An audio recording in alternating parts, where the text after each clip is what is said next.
essa foi um presente que eu recebi, um segundo salão de cabeleireiro.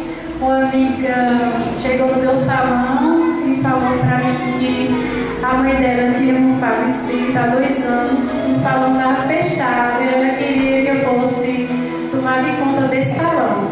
Aí eu falei para ela: olha, amiga, eu não gosto de sociedade com ninguém, minha sociedade é só com o Senhor. Aí ela falou para mim: a senhora é inteligente. Ela é inteligente.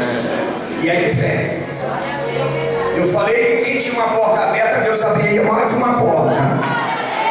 E Deus está abençoando. Deus está abençoando. Ela já tem o salão dela.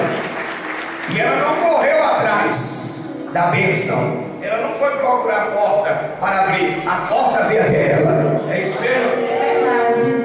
Aí ela chegou para mim e falou assim: olha, Irene, eu não estou convidando você para trabalhar no meu salão, nem sociedade. Eu não quero que você pague aluguel no salão de jeito nenhum, nem conta de água, nem de luz.